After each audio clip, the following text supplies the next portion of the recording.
Est-ce que tu sais que le temps de Dieu est meilleur? Vous savez, on a toujours tendance à penser que nous sommes tous appelés à aller à la même vitesse. Mais il est impératif pour toi de retenir aujourd'hui que chaque être humain, grand ou petit, a sa propre destinée.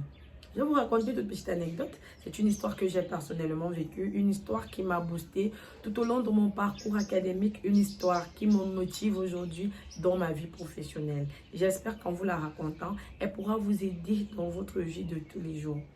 Je me rappelle encore comme si c'était hier, l'année où j'ai obtenu mon baccalauréat. J'étais en terminale.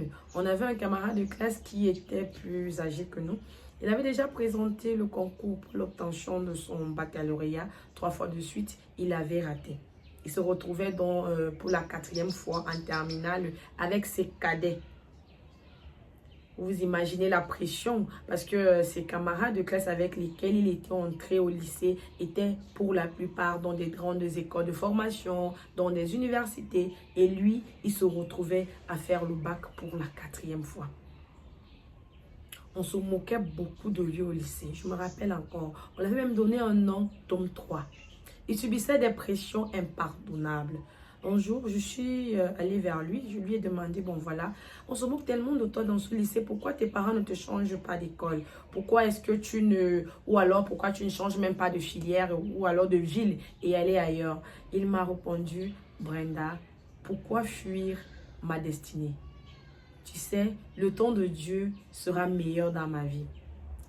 Il avait tellement confiance en lui, il parlait avec tellement de conviction que je l'écoutais attentivement. Et puis il m'a dit encore, Brenda, tu sais, quand j'obtiendrai mon baccalauréat, j'aurai un grand poste dans ce pays. Et les mêmes camarades qui se moquent de moi aujourd'hui seront les mêmes qui viendront frapper à ma porte pour que je les aide, pour les aider à trouver un travail.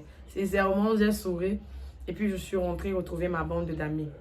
La même année, il a obtenu son baccalauréat. On a lancé le concours de l'INIA. Il a postulé. Chacun, on savait qu'il ne devait pas réussir. Pourquoi? Parce qu'il était issu d'une famille démunie. Son papa et sa maman étaient des cultivateurs. Ils n'avaient vraiment pas le profil qu'il fallait pour réussir un tel concours dans notre pays et tout. Malheureusement ou heureusement pour lui, il a réussi à ce concours-là.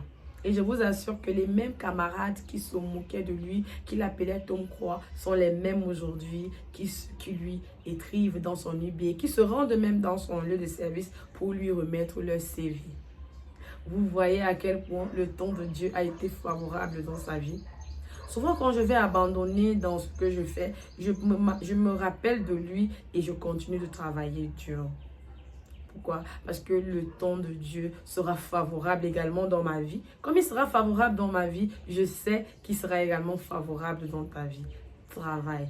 Pendant que tu es dans ta saison de recherche, travaille longuement. Ne te dis pas que Dieu t'a abandonné parce que tu fais face à des échecs, tu as déposé des dossiers dans les entreprises, on ne t'appelle pas, tu as une activité qui ne décolle pas, tu te dis, bon voilà, Dieu m'a oublié, ou alors je suis en arrière et tout. Mais non, tu n'es pas en arrière. Dieu te réserve quelque chose de particulier.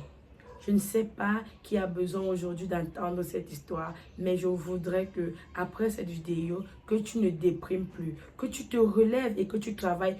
Tu multiplies les efforts parce que le temps de Dieu sera favorable dans ta vie. Si la vidéo vous a plu, commentez, partagez et likez. Pour ceux qui sont déjà abonnés, restez scotchés. Et pour ceux qui ne se sont pas encore abonnés, abonnez-vous. À la prochaine édition. Bye bye!